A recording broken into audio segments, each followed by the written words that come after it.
Hello CA foundation team, welcome to another class of principles and practice of accounting. So इस class में हम लोग पढ़ने जा रहे हैं यूनिट 9 इंडियन अकाउंटिंग स्टैंडर्ड। और लास्ट क्लास में हमने कवर कर लिया ऑलरेडी अकाउंटिंग स्टैंडर्ड। तो इंडियन अकाउंटिंग स्टैंडर्ड जो है वो अकाउंटिंग स्टैंडर्ड का बड़ा भाई है। और सीए फाउंडेशन लेवल पे आपको सिर्फ इसका बेसिक नॉलेज दिया जाएगा। बाकी का जितना भी इंडियन अकाउंटिंग स्टैंडर्ड का इन डेप्थ नॉलेज है वो आपको सीए फाइनल लेवल पे पढ़ने को मिलेगा। और अकाउंटिंग स्टैंडर्ड का इन डेप्थ नॉलेज आपको सीए इंटरमीडिएट लेवल पे ही पढ़ने को मिल जाएगा। तो सर, सीए फाइनल का जो सिलेबस है वो हमारे सीए फाउंडेशन में क्यों दे दिया इंस्टीट्यूट ने? पहले सीए फाउंडेशन में इंडियन अकाउंटिंग स्टैंडर्ड नहीं था, सिर्फ अकाउंटिंग स्टैंडर्ड का बेसिक नॉलेज दिया जाता था। पर इंस्टीट्यूट ने सोचा जब आपको पढ़ना ही है जाके फाइनल में इंडियन अकाउंटिंग स्टैंडर्ड, तो क्यों ना थोड़ा बहुत नॉलेज आपको बेसिक ज्ञान दे दिया जाए कि हाँ भाई, अकाउंटिंग स्टैंडर्ड के अलावा भी इंडियन अकाउंटिंग स्टैंडर्ड एक चीज़ है, एक वस्तु है, दुनिया में एग्जिस्ट करता है, तो आपको पता होना चाहिए। बस एक बेसिक नॉलेज के लिए आपको दे दिया गया सीए फाउंडेशन के सिलेबस में। और बहुत ही इंटरेस्टिंग टॉपिक है, आपको जान के अच्छा लगेगा कि अकाउंटिंग स्टैंडर्ड और इंडियन अकाउंटिंग स्टैंडर्ड में क्या डिफरेंस है और इंडियन अकाउंटिंग स्टैंडर्ड का जरूरत ही क्यों पड़ा। तो चलिए जल्दी से पढ़ना शुरू करते हैं हम लोग इंडियन अकाउंटिंग स्टैंडर्ड्स। इस चैप्टर में हम लोग बेसिकली पढ़ेंगे, सबसे पहले जो हम लोग नॉर्मली पढ़ते हैं कि क्या सीखने को मिलेगा।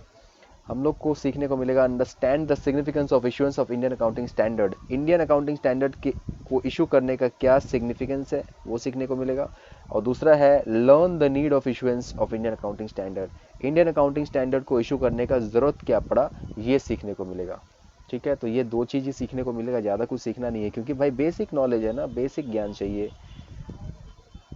अब सीए फाउंडेशन लेवल पे बच्चे की जान लोगे क्या भाई? ना ना, बच्चे की जान नहीं लेंगे भाई। बच्चे की जान कैसे ले लेंगे? बच्चे की जान ले लेंगे तो फीस कहाँ से आएगी इंस्टीट्यूट की? सही बात है। तो इंडियन अकाउंटिंग स्टैंडर्ड में हम लोग चार चीज़ें कवर करते हैं: convergence towards global standard, transparency of financial statement, comparability of financial statement, enhanced disclosure of requirements, enhanced disclosure requirements। तो ये चार चीज़ें बेसिकली हम लोग इंडियन अकाउंटिंग स्टैंडर्ड्स में कवर करते हैं। सर ये तो बहुत सुना सुना लग रहा है। हाँ, सुना सुना तो लग रहा है। ये ट्रांसपेरेंसी ऑफ फाइनेंशियल स्टेटमेंट हम लोग अकाउंटिंग स्टैंडर्ड में पढ़ चुके हैं, कंपेरेबिलिटी भी हम लोग अकाउंटिंग स्टैंडर्ड में पढ़ चुके हैं, और डिस्क्लोजर भी हम लोग अकाउंटिंग स्टैंडर्ड में पढ़ चुके हैं। बस जो नया है उसमें वो ये है कन्वर्जेंस टुवर्ड्स ग्लोबल स्टैंडर्ड्स। अब ये ग्लोबल स्टैंडर्ड्स क्या होते हैं और उसका कन्वर्जेंस क्या होता है वो समझना है। तो इसीलिए तो इंडेस है, इंडेस का सारा टॉपिक मेनली इसी के लिए है। ठीक है, तो कन्वर्जेंस टुवर्ड्स ग्लोबल स्टैंडर्ड का मीनिंग क्या है वो हम लोग समझेंगे अभी। देखिए, दुनिया में सिर्फ एक ही देश है, भारत, है ना? क्या बात कर रहे सर, भारत ही से थोड़ी है, दुनिया में बहुत सारे देश हैं। हाँ, बहुत सारे देश हैं। अच्छा, तो बहुत सारे अगर देश हैं तो भाई बहुत सारे देशों में तो अपना अपना, जैसे हमारे इंडिया में Indian institute of chartered accountants of India है, तो बहुत सारे देशों में वहाँ का इंस्टीट्यूट होगा चार्टर्ड अकाउंटेंट्स का। हाँ भाई, अमेरिका में अलग इंस्टीट्यूट है, ऑस्ट्रेलिया में अलग इंस्टीट्यूट है, लंदन में अलग इंस्टीट्यूट है। तो सर जब जितने अलग अलग इंस्टीट्यूट हैं तो सबने अकाउंटिंग स्टैंडर्ड इशू किया होगा? बिल्कुल इशू किया है, सबका अकाउंटिंग स्टैंडर्ड है अलग अलग। तो इसका मतलब जितने भी देश हैं सारे देशों में अलग अलग अकाउंटिंग स्टैंडर्ड है। तो ये सारे अलग अलग अकाउंटिंग स्टैंडर्ड्स का रूल्स भी अलग अलग होगा, बिल्कुल अलग अलग होगा रूल्स। सब तो सिमिलर होंगे नहीं, सारे कंट्रीज अलग हैं, सब सब जगह का बिजनेस लॉज अलग है, सारा बिजनेस एनवायरनमेंट अलग है। तो सारा अकाउंटिंग स्टैंडर्ड डेफिनेटली अलग होगा। हाँ, ज़्यादा चेंजेस नहीं होगा, बट थोड़ा तो जो डिफरेंस होना चाहिए एक कंट्री के दूसरे कंट्री के बीच में, उतना तो अकाउंटिंग स्टैंडर्ड के रूल्स में डिफरेंस होगा ही। तो इंडियन अकाउंटिंग स्टैंडर्ड क्या करता है, जब ये सारे अलग अलग दुनिया में जितने जितने देश हैं सबका अकाउंटिंग स्टैंडर्ड, सबका ग्लोबल मतलब सबका अलग अलग अकाउंटिंग स्टैंडर्ड है। ये जितने भी अकाउंटिंग स्टैंडर्ड है उनको ग्लोबल स्टैंडर्ड्स बोला जाता है। मिला करके सारे देशों के अकाउंटिंग स्टैंडर्ड्स को मिला करके हम लोग बोलते हैं ग्लोबल स्टैंडर्ड्स। और इन ग्लोबल स्टैंडर्ड्स के बीच में एक रिलेशनशिप स्टैब्लिश करता है वो इंडियन अकाउंटिंग स्टैंडर्ड। कन्वर्जेंस का मतलब होता है कि ये सारे अकाउंटिंग स्टैंडर्ड्स को एक लेवल पे ले आना और एक एक अनोखा स्टैंडर्ड बनाना जो सभी देशों पे एप्लीकेबल हो जाए। ठीक है, सभी देशों के लिए यूजफुल हो, सभी देश उसको मान सकें। तो इंडियन अकाउंटिंग स्टैंडर्ड क्या करता है, जितने भी ग्लोबल स्टैंडर्ड्स हैं वो सबको एक पैरिटी पे ले आता है, यूनिफॉर्मिटी ले आता है उन सब में। ठीक है, तो ये इसका एक स्पेशल फीचर है। समझ में आ गया आप लोग को? तो चलिए आगे बढ़ते हैं। तो सबसे पहला टॉपिक है what is the need for convergence towards global standard. ठीक है सर, ग्लोबल स्टैंडर्ड्स को एक पैरिटी पे ले तो आता है इंडियन अकाउंटिंग स्टैंडर्ड, पर इसकी जरूरत ही क्या है? ग्लोबल स्टैंडर्ड अलग अलग देश में अलग अलग अकाउंटिंग स्टैंडर्ड है, वो लोग अपना अलग अलग फॉलो करते हैं, हम लोग अपना अलग फॉलो करते हैं। सबको एक यूनिफॉर्मिटी में लाने का क्या जरूरत है, एक लेवल पे पैरिटी पे लाने का क्या जरूरत है। ठीक है, आपकी बात बिल्कुल सही है, मैं इसको मान गया, पर मेरे क्वेश्चन का आप आंसर दो। आप लोग एक मोबाइल फ़ोन खरीदने जाते हो, कभी भी नया मॉडल आता है तो नया मोबाइल फ़ोन खरीदने जाते हो आप लोग, यार मॉडल नहीं भी आता है, आपका फ़ोन पुराना हो गया तो आप नया मोबाइल खरीदने के लिए जाते हो, तो सबसे पहले आप क्या करते हो, पैसा लेते हो और सीधे मोबाइल शॉप में जाके मोबाइल खरीद लेते हो या ऑनलाइन ऑर्डर कर लेते हो क्या, ऐसा करते हो क्या? नहीं, बिल्कुल नहीं करते। सबसे पहले हम लोग क्या करते हैं, खूब सारी रिसर्च करते हैं, गूगल पे जाएंगे और जितने भी फ़ोन्स आज तक दुनिया में बने हैं सबको उठा के खंगाल लेंगे, भैया मार्केट में कौन कौन से फ़ोन अवेलेबल है। ऐसा करते हो क्या सर? हम लोग इतना थोड़ी, जब से बना है फ़ोन तब से तो क्या क्या कैसा कैसा फ़ोन था, अभी हम थोड़ी कंपैरिजन करेंगे उन सब पुराने फ़ोन से। यानी कि अभी जो मार्केट में फ़ोन्स अवेलेबल है आपके बजट के रेंज में, आप उन फ़ोन्स को निकालते हो, राइट? Absolutely right. तो ये सारे फ़ोन्स, मान लो आपका बजट है 10,000 का, कम बोल दिया, थोड़ा बजट बढ़ा देते हैं, आपका बजट है मान लो 20,000 का, ठीक है, अभी खुश। तो 20,000 के बजट में जितने भी फ़ोन्स मार्केट में अवेलेबल हैं, आपने सारे फ़ोन्स का लिस्ट निकाल लिया, उन सारे फ़ोन्स का फीचर निकाल लिया और फ़ोन्स को अपने कंपेयर करने लगे। तो जब आप सारे फ़ोन्स को कंपैरिजन करते हो तो कैसे करते हो, उन सब में कितना रैम है, कितना स्टोरेज है, कौन सा प्रोसेसर है, कितने कैमराज हैं, पिक्चर क्वालिटी कैसी आती है, फ़ोन हीट तो नहीं होता, गेमिंग के लिए है या नहीं, साउंड क्वालिटी कैसा है, तो ये सारा चीज़ आप लोग कंपेयर करते हो। लेकिन क्या कभी आपने उसका ऑपरेटिंग सिस्टम कंपेयर किया है कि ये एंड्रॉयड है या कोई और है? ऐसा कभी किया है? नहीं किया है। क्यों? क्योंकि बेसिकली जितने भी स्मार्टफोन्स आजकल आ रहे हैं वो सारे के सारे एंड्रॉयड ही आ रहे हैं, विंडोज़ तो बंद ही हो चुका है। और पुराना नोकिया वाला जो फ़ोन छोटा 3310 आता था या 3315 आता था वो सब तो चला गया है, अभी भी थोड़े बहुत मार्केट में है अवेलेबल, बट ज़्यादा कोई खरीदता तो है नहीं। और एक अलग ऑपरेटिंग सिस्टम है जो बहुत ही अमीर टाइप के लोग खरीदते हैं, जिसका नाम है एप्पल। तो एप्पल का अपना iOS वो अलग ऑपरेटिंग सिस्टम है, लेकिन उसके अलावा और मार्केट में कोई ऐसा ऑपरेटिंग सिस्टम नहीं है जो और कोई फ़ोन्स फॉलो करता है। वो सारे के सारे, चाहे मोटरोला हो या सैमसंग हो या शाओमी हो या और कौन कौन से ब्रांड है, और मोटरोला हो गया, सैमसंग हो गया, शाओमी हो गया, और ओप्पो हो गया, वीवो हो गया या वन प्लस हो गया, कोई भी आप मोबाइल ले लो, वो सारे के सारे एंड्रॉयड वर्जन को फॉलो करते हैं। तो ये क्यों फॉलो करते हैं ये लोग एंड्रॉयड वर्जन, क्यों नहीं अपना अपना सारा अपना अपना ऑपरेटिंग सिस्टम बना लेते हैं? क्योंकि अगर एंड्रॉयड ही सबसे ज़्यादा पॉपुलर है, सबसे ज़्यादा यूज़फुल है, इजी टू यूज़ पड़ता है एंड्रॉयड, इसीलिए जितने भी कंपनीज हैं उन सब ने अपने फ़ोन्स में सिर्फ एंड्रॉयड ही ऑपरेटिंग सिस्टम डाला हुआ है। और इसी एक कारण के वजह से आप लोग सारे मोबाइल फ़ोन्स को आपस में कंपेयर कर पाते हो। ये मेन रीज़न होता है कि सारा का सारा ऑपरेटिंग सिस्टम जो है वो सिर्फ एंड्रॉयड बेस्ड है, तो इसीलिए आप सारे फ़ोन्स को कंपेयर कर पाते हो। अगर पुराना फ़ोन्स आप उठा लो, कोई 3310 नोकिया का या और भी कोई पुराना नोकिया का फ़ोन उठा लो, उसको आप क्या स्मार्टफोन के साथ कंपेयर कर सकते हो? नहीं, क्योंकि उनका उसका ऑपरेटिंग सिस्टम ही अलग है, उसका काम करने का तरीका ही अलग है, तो आप कंपैरिजन नहीं कर पाओगे। और अकाउंटिंग स्टैंडर्ड का बेसिक ऑब्जेक्टिव क्या है? कंपैरिजन, कंपैरेबिलिटी उसके अंदर होना चाहिए। ये देखो, कोई भी अकाउंटिंग स्टैंडर्ड हो या इंडियन अकाउंटिंग स्टैंडर्ड हो, कंपैरेबिलिटी उसके लिए ज़रूरी है। अब कंपैरेबिलिटी क्यों ज़रूरी है ये मैंने पिछले वीडियो में बता दिया है अकाउंटिंग स्टैंडर्ड में, अब अगर आपने वो नहीं देखा तो जाके पहले वो देखिए। तो कंपैरेबिलिटी बिल्कुल ज़रूरी है इसीलिए, और इसके अलावा ट्रांसपेरेंसी होनी ज़रूरी है, वो तो है ही, और एडिशनल डिस्क्लोजर की तो रिक्वायरमेंट है, लेकिन जो मेन रिक्वायरमेंट है वो है कंपैरेबिलिटी। अगर आप कंपेयर नहीं कर पाओगे तो अकाउंटिंग स्टैंडर्ड बनाने का कोई फ़ायदा नहीं हुआ। अगर एक फाइनेंशियल स्टेटमेंट को हम लोग दूसरे फाइनेंशियल स्टेटमेंट से कंपेयर ही नहीं कर पाएंगे तो अकाउंटिंग स्टैंडर्ड बनाने का हमारा कोई फायदा नहीं हुआ। तो जितने भी ग्लोबल स्टैंडर्ड्स हैं उनको आपस में कंपैरिजन हो पाए, उनका कंपेरेबिलिटी बढ़ पाए, इसीलिए उनको एक पैरिटी पे लाना, यूनिफॉर्मिटी पे लाना ज़रूरी है। ठीक है, तो यही बेसिकली नीड है ग्लोबल स्टैंडर्ड को कन्वर्ज करने का, या ग्लोबल स्टैंडर्ड को एक साथ एक पैरिटी पे लाने का, एक अकाउंटिंग स्टैंडर्ड बनाने का जो सारे दुनिया पे एप्लीकेबल हो सके, ताकि सारा दुनिया में अलग अलग, सारे दुनिया में जितने भी कंपनीज फाइनेंशियल स्टेटमेंट बनाए उन सबको कंपेयर किया जा सके। क्यों कंपेयर किया जा सके? इन्वेस्टर अगर कोई इंडिया का अमेरिका में इन्वेस्ट करना चाहता है और मान लो वो किसी टेक्सटाइल कंपनी में इन्वेस्ट करना चाहता है, टेक्सटाइल कंपनी का मतलब कपड़े बनाने वाली कंपनी, या किसी शू कंपनी है मान लो नाइकी में इन्वेस्ट करना चाहता है, तो अगर वो नाइकी में इन्वेस्ट करना चाहेगा या एडिडास में इन्वेस्ट करना चाहेगा तो उसका फाइनेंशियल स्टेटमेंट देखेगा, और उसका फाइनेंशियल स्टेटमेंट अगर वो अमेरिका का अपना अकाउंटिंग स्टैंडर्ड के हिसाब से बनाया रहेगा तो वो इंडिया के किसी अगर शू कंपनी के साथ कंपैरिजन करेगा तो क्या वो कर पाएगा? नहीं कर पाएगा। क्यों? क्योंकि वहाँ का अकाउंटिंग स्टैंडर्ड अलग है, यहाँ का अकाउंटिंग स्टैंडर्ड अलग है। तो दोनों में सिमिलैरिटी रह सके और यूनिफॉर्मिटी रह सके, कंपेरेबिलिटी हो पाए, इसीलिए जो अकाउंटिंग स्टैंडर्ड एक बनाया गया है जो ग्लोबली यूज हो पाए, तो सॉरी तो इसीलिए इस तरह के जो ग्लोबल स्टैंडर्ड्स हैं उनको एक पैरिटी पे लाया गया और एक accounting standard, international accounting standard बनाया गया ताकि वो सारे कंट्रीज पे एप्लीकेबल हो जाए और सारे जो यूजर्स हैं फाइनेंशियल स्टेटमेंट के उनके लिए यूजफुल हो जाए कंपैरिजन कर पाना अलग अलग पर्पसेस के लिए। ठीक है, तो ये बेसिकली ये नीड है कन्वर्जेंस का। ठीक है, तो आओ पढ़ लेते हैं एक बार इसको।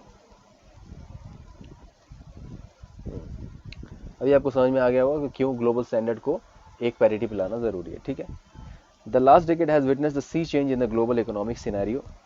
पिछले डेकेड यानी कि पिछले 10 सालों में बहुत बदलाव आया है ग्लोबल इकोनॉमिक सिनेरियो में। ठीक है, the emergence of transnational corporation in search of money not only for fueling growth but to sustain ongoing activities has necessitated raising of capital from all parts of the world। आज के date में क्या हो रहा है, कोई भी company सिर्फ अपने कंट्री में बिजनेस नहीं कर रही है, उनको अलग अलग कंट्रीज के साथ हाथ मिलाना पड़ रहा है, अलग अलग कंट्रीज में बिजनेस करना पड़ रहा है। इंडिया में बहुत सारा प्रोडक्ट्स ऐसा है जो हम लोग इंडिया से एक्सपोर्ट करते हैं दूसरे कंट्रीज में, दूसरे कंट्री में उसका प्रोडक्शन नहीं हो पाता है तो दूसरे कंट्रीज हमारे कंट्री से खरीदती है तो हमारे कंट्री को फायदा होता है। और बहुत सारा ऐसा प्रोडक्ट है जो हमारे कंट्री में बहुत कम उसका प्रोडक्शन होता है तो हम लोग बाहर से खरीदते हैं। अब ये अलग टॉपिक है, आप लोग रिसर्च कर सकते हो इसके ऊपर गूगल में जाके कि कौन कौन सा प्रोडक्ट हम लोग इम्पोर्ट करें। जैसे चाइना इतना सारा प्रोडक्ट बनाता है, हम लोग भर भर के खरीदते हैं, पूरा वर्ल्ड खरीदता है। तो बहुत सारे जैसे फ़ोन्स ही ले लो, जितने भी फ़ोन्स हैं वो इंडिया में मैन्युफैक्चर सिर्फ नाम के लिए होते हैं, सारा पार्ट्स तो चाइना में ही बनता है और वहाँ से आके यहाँ सिर्फ असेंबलिंग होता है। तो इस तरह से क्या है कि एक बिजनेस को पूरे दुनिया के साथ आजकल ग्लोबल होना पड़ रहा है और अच्छी बात है, अपना बिजनेस एक्सपेंशन भी होता है और ये ज़रूरी भी है कि एक बिजनेस जो है अपने कंट्री तक सीमित ना रहे, सारी दुनिया तक फैले ताकि सबको उसका फ़ायदा मिले। तो इसलिए जो ये इंटरनेशनल अकाउंटिंग स्टैंडर्ड है इसका ज़रूरत पड़ा। और इंडियन अकाउंटिंग स्टैंडर्ड इसका नाम क्यों है, क्योंकि जो भी इंटरनेशनल अकाउंटिंग स्टैंडर्ड है उसको हम लोग अपने हिसाब से उसको कन्वर्ट किए हैं अपने देश में ताकि हम लोग अपने हिसाब से उसका यूज़ कर पाए, तो उसका नाम हम लोग रखे हैं इंडियन अकाउंटिंग स्टैंडर्ड। बेसिकली है इंटरनेशनल अकाउंटिंग स्टैंडर्ड ही। ठीक है, तो यही बात यहाँ पे बोला गया है कि हम लोग को अलग अलग कंट्री से जो है बिजनेस करना पड़ता है, पैसा उठाना पड़ता है। जैसे इंडिया में बैंक्स हैं, इंडिया से कंपनियां लोन लेती हैं, उसी तरह फॉरेन से भी कंपनियां लोन लेती हैं। वो क्यों लेती हैं वो एक बड़ा टॉपिक है। और पूरा ग्लोबली हर बिजनेस एक कंट्री दूसरे कंट्री से ग्लोबली आजकल बिजनेस कर रहा है, एक तो रीज़न है। दूसरा है each country has its own set of rules regulations for accounting. जैसे हम लोगों ने अभी डिस्कस किया कि हर कंट्री में अपना रूल्स एंड रेगुलेशन फॉलो होता है अकाउंटिंग और फाइनेंशियल रिपोर्टिंग के लिए। Therefore when an enterprise decides to raise capital from the market other than the country in which it is located, the rules and regulations of that country will apply, and this in turn will require that the enterprise is in a position to understand the differences between the rules governing financial reporting in the foreign country as compared to its own country of origin। बोल रहा है यहाँ पे कि जैसे एक देश को दूसरे देश से मान लो लोन लेना है तो उस देश का अकाउंटिंग स्टैंडर्ड दूसरा है, हमारे देश का अकाउंटिंग स्टैंडर्ड दूसरा है। तो जो बंदा लोन ले रहा है उसको नॉलेज होना चाहिए अपने अकाउंटिंग स्टैंडर्ड का और वहाँ के अकाउंटिंग स्टैंडर्ड का, तभी तो वो ट्रांजैक्शन कर पाएगा। वो लोन ले रहा है तो एक तरह का ट्रांजैक्शन है, उसका अकाउंटिंग कैसे करेगा वो जब तक जानेगा नहीं कि वहाँ का अकाउंटिंग स्टैंडर्ड क्या बोल रहा है, हमारा अकाउंटिंग स्टैंडर्ड क्या बोल रहा है। तो एक तरह का ये हर्डल है, एक तरह का क्या बोलेंगे, एक कॉम्प्लेक्सिटी है जो इंटरनेशनल ट्रांजैक्शंस, इंटरनेशनल बिजनेस करने के बीच में आती है अगर अकाउंटिंग स्टैंडर्ड्स अलग अलग होता है तो इसीलिए उन अकाउंटिंग स्टैंडर्ड को एक पैरिटी पे लाना इस कारण से भी ज़रूरी है। Therefore translations and reinstallments are of utmost importance. इसीलिए उन सारे अकाउंटिंग स्टैंडर्ड्स का ट्रांसलेशन करना और रीइंस्टॉलमेंट करना मतलब एक नए तरीके से बनाना ताकि एक यूनिफॉर्म तरीके से बन जाए अकाउंटिंग स्टैंडर्ड सारा, ये ज़रूरी है। ठीक है, और बाकी डिटेल आप पढ़ लेना। ये यहाँ तक वही बात समझाया गया है कि क्यों जो है ग्लोबल स्टैंडर्ड्स को एक पैरिटी पे लाना ज़रूरी है। तो ये आप पूरा पैराग्राफ पढ़ लेना। अब हम अगले टॉपिक के ऊपर हम लोग आगे बढ़ते हैं। आई होप आपको पहला टॉपिक समझ में आ गया होगा। अब आते हैं international financial reporting standards as global standards. ये दूसरा टॉपिक है। जैसा कि हम लोग फर्स्ट टॉपिक में हम लोगों ने पढ़ा कि जितने भी ग्लोबल स्टैंडर्ड्स हैं उनको एक पैरिटी पे लाने के लिए हमको एक इंटरनेशनल अकाउंटिंग स्टैंडर्ड चाहिए जो सारे कंट्री पे एप्लीकेबल हो सके। ठीक है, तो इसके बारे में थोड़ा यहाँ डिटेल में इसका हिस्ट्री बताया गया है कि इंटरनेशनल अकाउंटिंग स्टैंडर्ड कब बना, कैसे बना, इसके बारे में यहाँ पे बताया गया है। ठीक है, तो और थोड़ा सा पढ़ लेते हैं।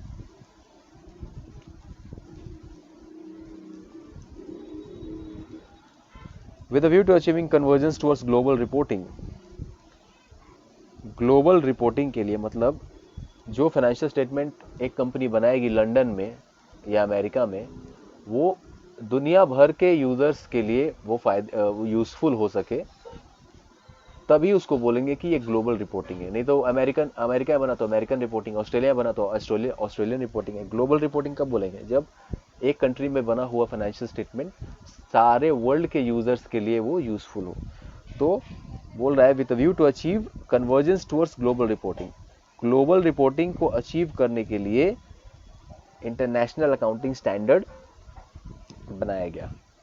The London-based group, namely the International Accounting Standard Committee, responsible for developing international accounting standard, was established in June 1973. एक इंटरनेशनल अकाउंटिंग स्टैंडर्ड कमेटी बनाई गई, इंटरनेशनल अकाउंटिंग स्टैंडर्ड कमेटी बनाई गई, जिसका काम था इंटरनेशनल अकाउंटिंग स्टैंडर्ड इशू करना। और ये बनाया कब गया? जून 1973 में। ये डेट याद रखना, आप लोगों से एग्जाम में पूछा जा सकता है ये सब डेट। हालांकि इतना डेप्थ में नहीं पूछेगा, बट हो सकता है पूछ दे भाई, तो याद रखने में क्या खराबी है। तो जून 1973 में सबसे पहला एक इंटरनेशनल अकाउंटिंग स्टैंडर्ड कमेटी बना, जो इंटरनेशनल अकाउंटिंग स्टैंडर्ड जिसको बनाने का काम दिया गया। और ये कहाँ बना था? लंदन में। ठीक है, it is presently known as international accounting standard board.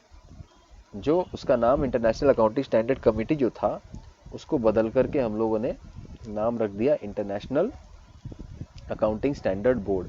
जैसे इंडिया में अकाउंटिंग स्टैंडर्ड बोर्ड है, लास्ट क्लास में हमने पढ़ा था ASB, वैसे ही इंटरनेशनल अकाउंटिंग स्टैंडर्ड बोर्ड है। ठीक है, तो the ISAC comprises the professional accounting bodies of over 75 countries including the Institute of Chartered Accountants of India।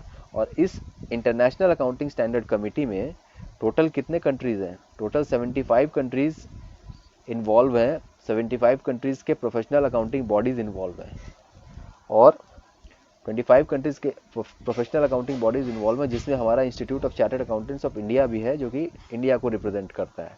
तो इस इंटरनेशनल अकाउंटिंग स्टैंडर्ड कमेटी बोलो या बोर्ड बोलो, इस इंटरनेशनल अकाउंटिंग स्टैंडर्ड बोर्ड में टोटल 75 कंट्रीज के प्रोफेशनल अकाउंटिंग बॉडीज इस international accounting standard board में क्या बोलेंगे, इन्वॉल्व है। या इन्वॉल्व नहीं बोलेंगे इसको, क्या बोलेंगे, क्या बोलेंगे भाई,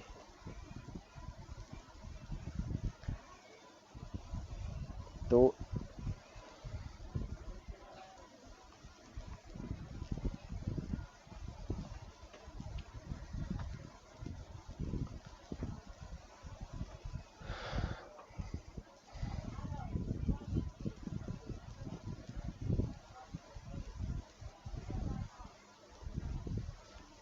तो ये जो इंटरनेशनल अकाउंटिंग स्टैंडर्ड कमेटी है या इंटरनेशनल अकाउंटिंग स्टैंडर्ड बोर्ड है, ये 75 कंट्रीज के प्रोफेशनल अकाउंटिंग बॉडीज को मिलाकर के बना है। इसमें 75 कंट्रीज के प्रोफेशनल अकाउंटिंग बॉडीज इन्वॉल्व हैं। ठीक है, जिसमें हमारा institute of chartered accountants of India भी आता है।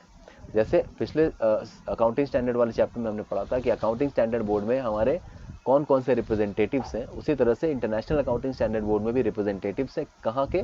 75 कंट्रीज के रिप्रेजेंटेटिव्स। और ये रिप्रेजेंटेटिव्स कौन है? हर कंट्री के प्रोफेशनल अकाउंटिंग बॉडी।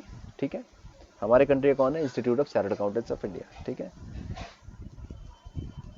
तो ये मेन डिटेल था इसका कि भाई ये कब बना और इंटरनेशनल अकाउंटिंग स्टैंडर्ड कौन इशू करता है। 1973 में जून में बना, लंदन में बना, और 75 कंट्रीज के इसमें प्रोफेशनल अकाउंटेंसी बॉडीज इन्वॉल्व है। ये मेन पार्ट हमने समझ लिया। इसके बाद एक और यहाँ डेट वाइज बताया गया, ये इंपॉर्टेंट पार्ट है, इसको पढ़ लेते हैं। Between 1973 and 2001, the International Accounting Standard Committee released International Accounting Standards. 1973 से लेके यानी कि 1973 से लेके 2001 के बीच में ISAC ने इंटरनेशनल अकाउंटिंग स्टैंडर्ड्स इशू किए, ठीक है। और 1997 से लेकर के और 1999 के बीच में ISAC restructured their organization which resulted in formation of International Accounting Standard Board. 1997 से 99 के बीच में ISAC का नाम बदल के IASB हो गया, इंटरनेशनल अकाउंटिंग स्टैंडर्ड बोर्ड हो गया। These changes came into effect on 1 अप्रैल 2001 और ये जो भी चेंज किए गए वो 1 अप्रैल 2001 से एप्लीकेबल हुआ, यानी कि IASC का नाम IASB बदल दिया गया और वो 1 अप्रैल 2001 से ये नाम एप्लीकेबल हो गया। इसके बाद subsequently IASB issued statements about current and future standards. इसके बाद IASB ने बहुत सारे current and future standards issue किए इंटरनेशनल।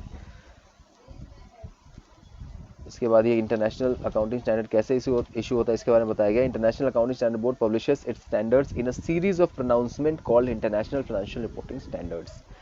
ये जो IASB है एक सीरीज में प्रोनाउंसमेंट्स करता है, मतलब एक के बाद एक प्रोनाउंसमेंट करता है, अनाउंसमेंट्स करता है, जिसको इंटरनेशनल फाइनेंशियल रिपोर्टिंग स्टैंडर्ड्स बोला जाता है।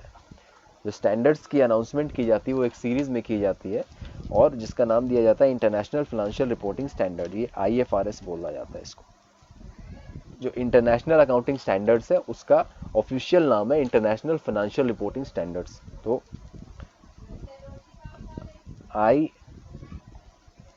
इंटरनेशनल अकाउंटिंग स्टैंडर्ड्स और IFRS एक ही है, लेकिन आप जो नाम यूज करेंगे वो ये यूज करेंगे, इंटरनेशनल फाइनेंशियल रिपोर्टिंग स्टैंडर्ड्स, ठीक है। However IASB has not rejected the standards issued bye ISAC। लेकिन उस समय जब IASC था, IASB बनने के पहले, तो उसने भी कुछ अकाउंटिंग स्टैंडर्ड्स इशू किए थे, लेकिन IASB ने उन अकाउंटिंग स्टैंडर्ड्स को रिजेक्ट नहीं किया। वो अकाउंटिंग स्टैंडर्ड्स वैसे के वैसे ही उनको रिजेक्ट नहीं किया गया। Those pronouncement continue to be designated as international accounting standards. जो पुराने अकाउंटिंग स्टैंडर्ड जो यहाँ उल्टा लिख दिया गया है, IASC होगा, इंटरनेशनल अकाउंटिंग स्टैंडर्ड कमेटी ने जो इशू किए थे अकाउंटिंग स्टैंडर्ड, उनका नाम आज भी इंडियन इंटरनेशनल अकाउंटिंग स्टैंडर्ड ही है। लेकिन जो IASB accounting international accounting standard board ने जो अकाउंटिंग स्टैंडर्ड इशू किया उनका नाम IFRS है, ठीक है। तो इंटरनेशनल अकाउंटिंग स्टैंडर्ड कमेटी ने जो इंटरनेशनल अकाउंटिंग स्टैंडर्ड इशू किया था उनका नाम इंटरनेशनल अकाउंटिंग स्टैंडर्ड ही है, लेकिन जब 2001 में नाम बदल गया तो जो भी अकाउंटिंग स्टैंडर्ड इशू है उसका नाम हो गया international financial reporting system, international financial reporting standards, ठीक है। तो चलिए यहाँ समझ में आ गया।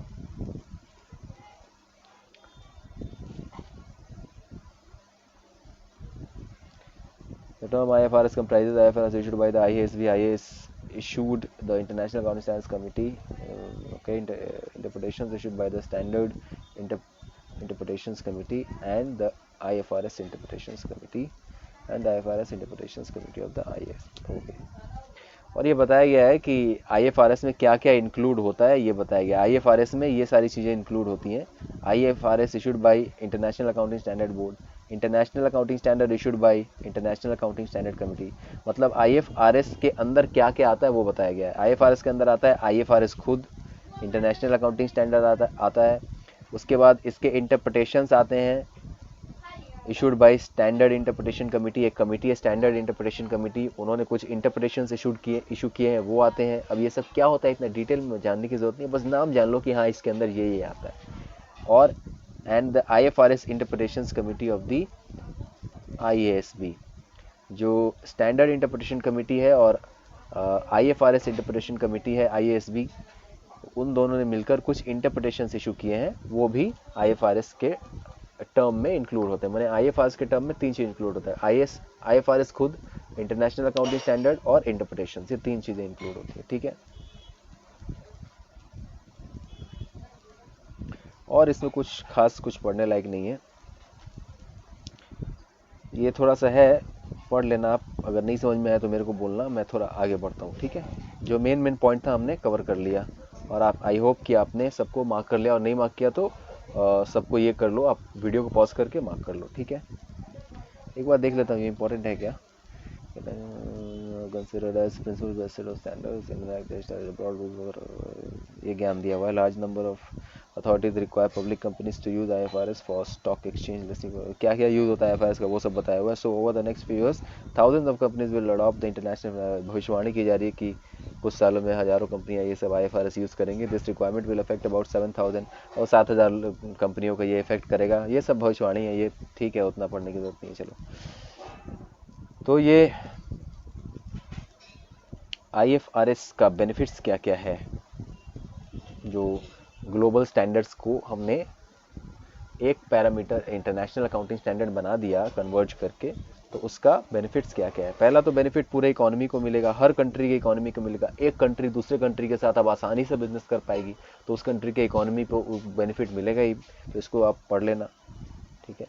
दूसरा, इन्वेस्टर लोग को बेनिफिट मिलेगा। जो एक कंट्री के इन्वेस्टर दूसरे कंट्री में इन्वेस्ट करना चाहते हैं, दूसरे कंट्री के कंपनी में इन्वेस्ट करना चाहते हैं, वो अब अपने कंट्री के कंपनी से उस कंट्री के कंपनी का सीधा सीधा कंपैरिजन कर पाएंगे, तो उनके लिए तो फ़ायदा है ही। और तीसरा है, खुद इंडस्ट्री को फ़ायदा है। पूरा इंडस्ट्री का मतलब क्या होता है, एक प्रोडक्ट पे जितनी भी कंपनियां बनी हुई है एक कंट्री के अंदर, उसको एक इंडस्ट्री बोलते हैं। जैसे सीमेंट है, तो सीमेंट की जितने भी कंपनीज हैं उन सबको मिला के एक इंडस्ट्री बोलते हैं। तो जो इंडिया की इंडस्ट्रीज हैं और जो फॉरेन की कंट्रीज की इंडस्ट्रीज हैं, अब एक दूसरे के साथ आसानी से बिजनेस कर पाएंगे, क्योंकि अकाउंटिंग स्टैंडर्ड, अकाउंटिंग करने का तरीका, रूल्स एंड रेगुलेशन सेम हो गया, तो इन लोगों को भी फायदा है। तो बेसिकली 3 लोगों को फायदा है। इकोनॉमी को फायदा है, इन्वेस्टर, इकोनॉमी तो लोग नहीं है, इकोनॉमी तो एक क्या बोलते हैं उसको, एक परिस्थिति है, कंडीशन है। इकोनॉमी को पूरा फायदा है, इन्वेस्टर को फायदा है और इंडस्ट्री को फायदा है, ठीक है। अब ये इंडियन अकाउंटिंग स्टैंडर्ड का डेवलपमेंट कैसे हुआ, हमने तो पढ़ा इंटरनेशनल फाइनेंशियल रिपोर्टिंग स्टैंडर्ड। अभी तक जो हमने पढ़ा था वो है IFRS या Indian accounting international accounting standard. अब इससे इंडियन अकाउंटिंग स्टैंडर्ड कैसे बना। जितने भी दुनिया भर में अलग अलग अकाउंटिंग स्टैंडर्ड थे, उसको हमने एक पैरामीटर पर ले आया, लंदन वाली कमेटी ने एक पैरामीटर पर ले आई और उसका नाम रख दिया international accounting standard.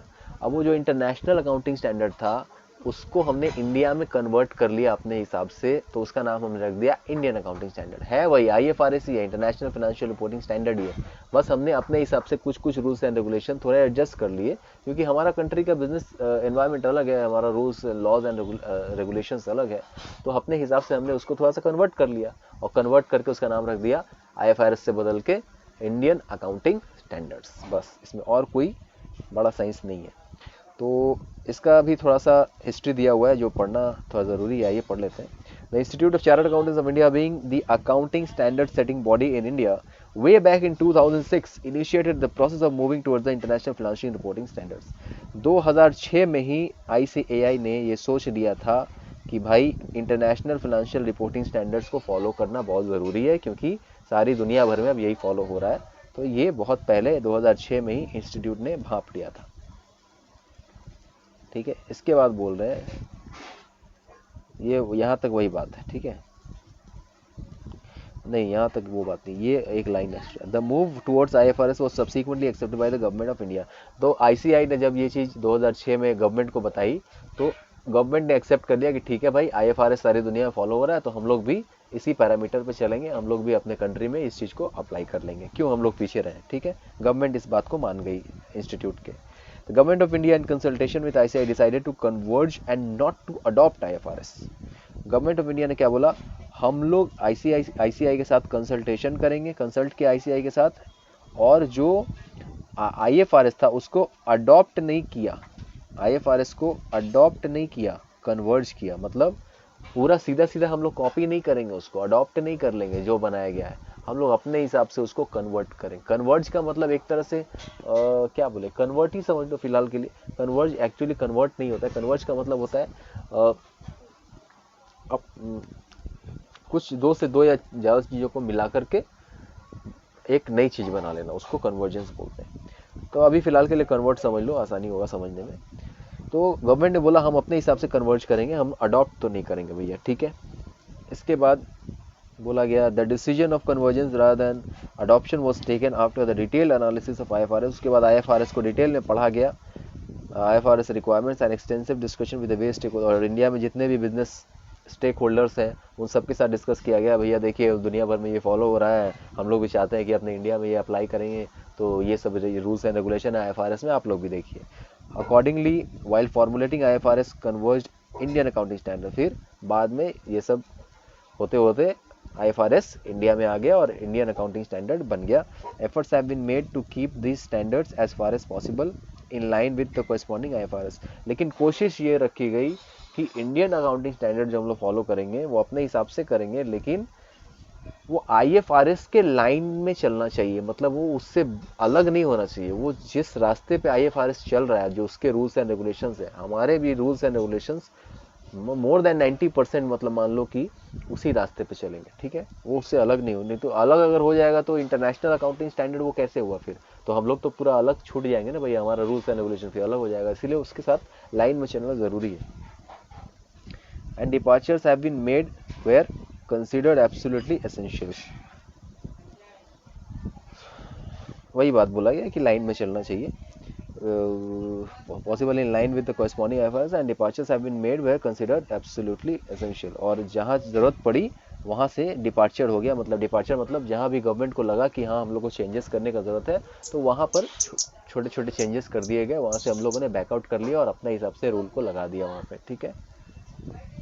These changes have been made considering various factors, और बहुत सारे फैक्टर्स को कंसिडर करके चेंजेस लाए गए, such as various terminology related changes have been made to make it consistent with the terminology used in law वगैरह को देखते हुए, बहुत सारी चीज़ों को देखते हुए हम लोगों ने IFRS को IAS में कन्वर्ट किया, ये बोला गया है। Certain changes have been made considering the economic environment of the country, वही बात है, which is different as compared to the economic environment presumed to be in existence by IFRS, जो इकोनॉमिक एनवायरनमेंट IFRS में assume किया गया है, हमारा economic environment उससे अलग है, तो उसको भी ध्यान में रख के हम लोगों ने इंडियन अकाउंटिंग स्टैंडर्ड को बनाया है। तो अब इंडियन अकाउंटिंग स्टैंडर्ड है क्या, वही चीज़ें, Indian accounting standard are the international financial reporting standard converge standards, international financial reporting standards converge standards issued by the central government of India. Indian accounting standard है क्या, जैसे मैंने शुरू में बताया कि IFRS को हम लोगों ने कन्वर्ज करके जो स्टैंडर्ड बनाया है उसको इंडियन अकाउंटिंग स्टैंडर्ड बोलते हैं, और ये कौन किसने इशू किया, गवर्नमेंट ऑफ इंडिया ने इशू किया है, ठीक है, गवर्नमेंट ऑफ इंडिया ने इशू किया है under the supervision and control of accounting standard board of ICAI के अकाउंटिंग स्टैंडर्ड बोर्ड के सुपरविजन और कंट्रोल में रख करके इंडियन अकाउंटिंग स्टैंडर्ड को इशू किया गया है, in consultation with national advisory committee on accounting standard. ये एक और कमेटी है, इसका नाम है national advisory committee on accounting standards, इसके साथ कंसल्ट करके और ICAI के सुपरविजन और कंट्रोल में हमने इंडियन अकाउंटिंग स्टैंडर्ड्स को गवर्नमेंट ऑफ इंडिया ने इशू किया है। तो सबसे पहले क्या होता है, अकाउंटिंग स्टैंडर्ड बोर्ड जो हमारा ICAI का है वो क्या करता है, मैं यहाँ पे लिख के बताता हूँ आपको, यहाँ पे नीचे में लिखता हूँ, ICAI का अकाउंटिंग स्टैंडर्ड बोर्ड जो है वो क्या करती है, इसको national advisory committee on accounting standards को अपना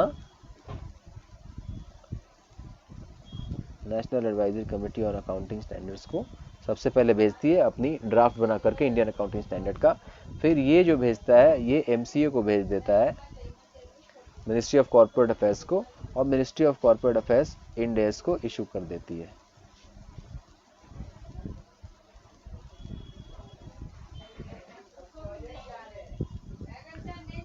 तो अकाउंटिंग स्टैंडर्ड बोर्ड क्या करता है, नेशनल एडवाइजरी कमेटी को भेजता है, national advisory committee ministry of corporate affairs को भेजती है ड्राफ्ट, और वो draft ministry of corporate affairs final कर देता है कि हाँ भाई इंडियन अकाउंटिंग स्टैंडर्ड्स इशू हो गया, उसी के बारे में यहाँ पे आपको बताया गया है, ठीक है। देखिए, recommended these standards to Ministry of Corporate Affairs, MCA has to spell out the accounting standards applicable for the companies, जो कंपनीज के लिए एप्लीकेबल होगा MCA उसको इशू कर देती है। The Indian accounting standards are named and numbered, हर accounting standard का नाम और नंबर होता है, वो हमने IFRS के लाइन में ही रखा हुआ है, जो नाम और नंबर IFRS में रखा हुआ है हम लोगों ने इंडियन अकाउंटिंग स्टैंडर्ड में भी वही नाम और नंबर मेंटेन किया हुआ है, ठीक है। जैसे अकाउंटिंग स्टैंडर्ड में मैंने बताया था अकाउंटिंग स्टैंडर्ड 1 ये है, अकाउंटिंग स्टैंडर्ड 2 ये है, 3 ये है, आपको बताया था ना, उसी तरह से इंडियन अकाउंटिंग स्टैंडर्ड्स का भी नेम एंड नंबर है, जो कि यहाँ पे लिस्ट दिया हुआ है, आप देखेंगे। और बोला गया है अगले पॉइंट में, ये हमारा दूसरा पॉइंट खत्म हो गया, तीसरा 9 नंबर का 4.2 खत्म हो गया, 9 में 4.3 है, मतलब ये तीसरा टॉपिक है, आई थिंक तीसरा ही टॉपिक है ना, नहीं बहुत सारे टॉपिक पढ़ लिया हमने, 1 2 3 4, अच्छा 4 का 2 3 4 का 3 है, ये 4 टॉपिक पढ़ लिए, चौथा का 3 नंबर पॉइंट है ये।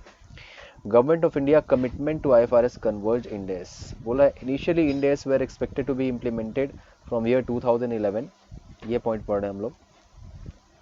शुरू में 2011 में ही इंडेस को अप्लाई करने के लिए सोचा गया था। However keeping in view the fact that the certain issues including tax issues were still to be addressed, और टैक्स से रिलेटेड मैटर वगैरह अभी एड्रेस नहीं किया गया था, इसीलिए the ministry of corporate affairs decided to postpone the date of implementation of Ind AS, इसीलिए 2011 में इंडेस को अप्लाई नहीं किया जा सका टैक्स के इश्यूज वगैरह को लेकर के, और ये डेट पोस्टपोन हो गया।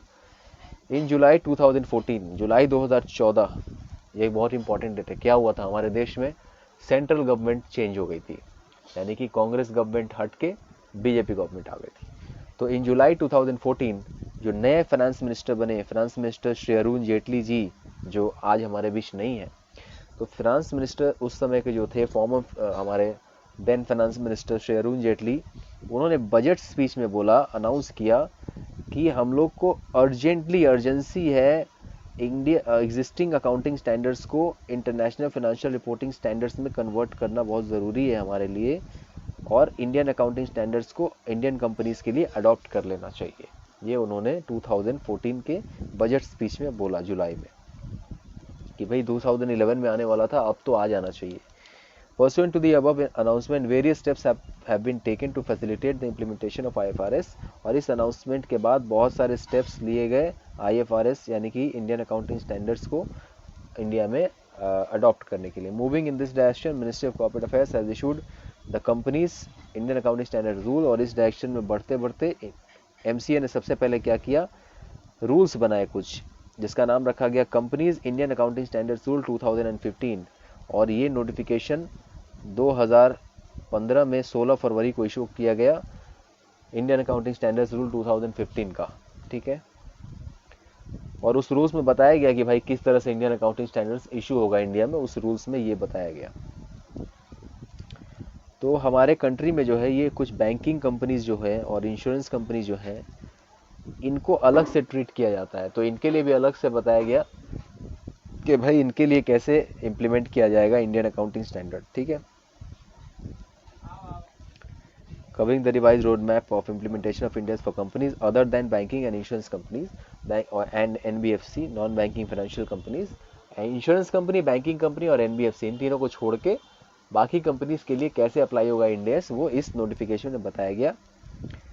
और as per the notification, Indian accounting standards converged with international financial reporting standards shall be implemented on voluntary basis from 1st April 2015, और बोल दिया गया कि 1 अप्रैल 2015 से जो जो कंपनी अप्लाई कर लेना चाहती है इंडियन अकाउंटिंग स्टैंडर्ड्स, वो अप्लाई कर ले अपने बुक्स ऑफ अकाउंट्स में, नहीं तो 1 अप्रैल 2016 से तो मैंडेटरी करना पड़ेगा अप्लाई। 1 अप्रैल 15 से आप खुद से कर सकते हो, या और 1 अप्रैल 16 से आपको करना ही पड़ेगा, ठीक है। बाद में इन 2016 MCA नोटिफाइड रोड मैप की NBFC के लिए कैसे इंडियन अकाउंटिंग स्टैंडर्ड अप्लाई किया जाएगा, 2016 में नोटिफाई किया MCA ने।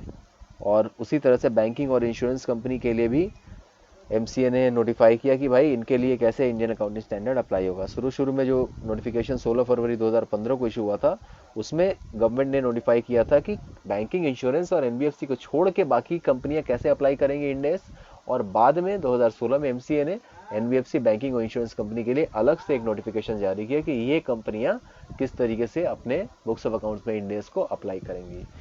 तो ये फेज बाय फेज मैनर में इंडिया में एप्लीकेबल हुआ, एक बार इसे धड़ल्ले से नहीं आ जाता है कोई रूल्स। जो इतना बड़ा जब चेंज आया अकाउंटिंग स्टैंडर्ड को अब इंडियन अकाउंटिंग स्टैंडर्ड में बदलना कोई आसान बात थोड़ी है। तो phase by phase 1, phase 2, phase 3 करके इस तरह से अप्लाई हुआ। कुछ कंपनियों को बोला अभी कर लो, कुछ कंपनियों को बोला अब तो बाद में कर लो, इस तरह से अलग अलग डेट के हिसाब से फेज वाइज मैनर में इंडेस इशू हुआ, ठीक है। तो इस तरह से हम लोगों ने समझ लिया कैसे इंडेस और इंडिया में इशू हुआ, और इंटरनेशनल फाइनेंशियल रिपोर्टिंग स्टैंडर्ड और इंड एस क्या है ये भी हम लोगों ने समझ लिया।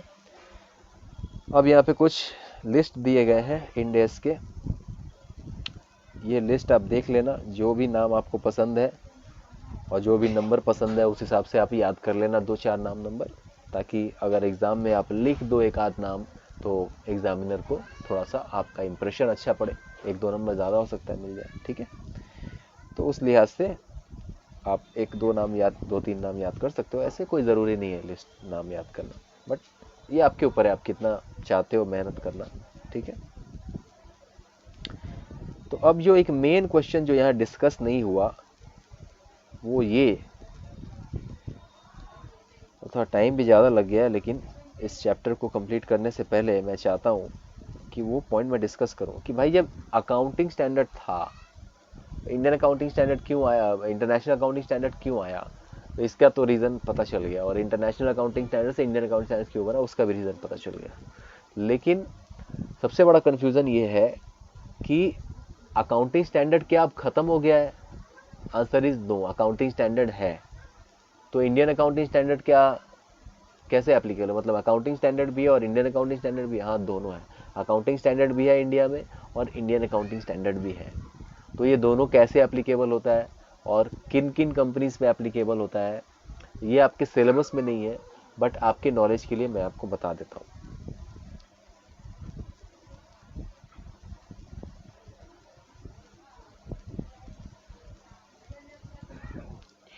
देखो,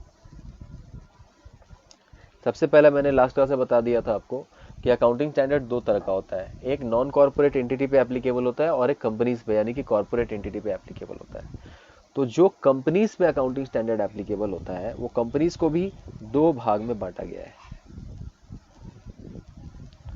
कंपनीज को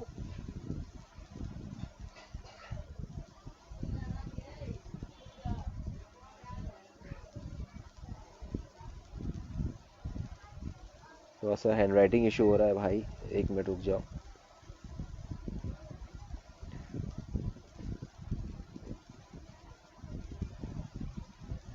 कंपनीज को 2 भाग में बांटा गया है। एक कंपनी वो है जिनका नेटवर्थ, अब ये नेटवर्थ क्या होता है मैं आपको बताऊंगा, अभी रुक जाओ। जिनका नेटवर्थ जो है वो less than equal to 250 crore है।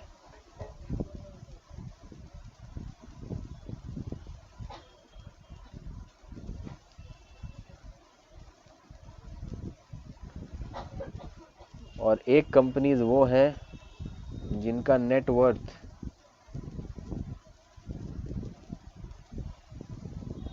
ग्रेटर देन इक्वल टू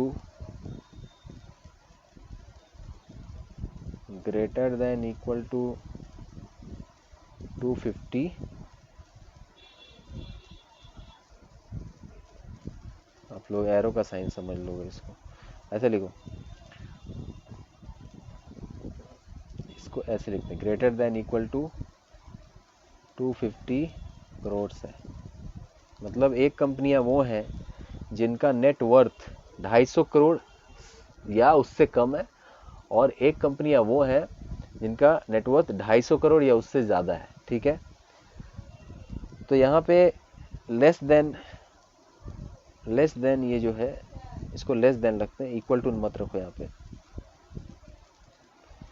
एक कंपनियां वो हैं जिनका नेटवर्थ जो है 250 करोड़ से कम है, और एक कंपनियां वो हैं जिनका नेटवर्थ 250 करोड़ या उससे ज़्यादा है, ठीक है। तो ये 2 तरह की कंपनियां हैं।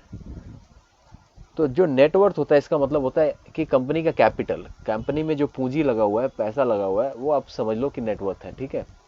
तो जिस कंपनी का नेटवर्थ 250 करोड़ से नीचे है उस पर क्या एप्लीकेबल होगा, उस पर एप्लीकेबल होगा, सोचो क्या एप्लीकेबल होगा, अकाउंटिंग स्टैंडर्ड एप्लीकेबल होगा या इंडियन अकाउंटिंग स्टैंडर्ड? इस पर अकाउंटिंग स्टैंडर्ड एप्लीकेबल होगा, ठीक है।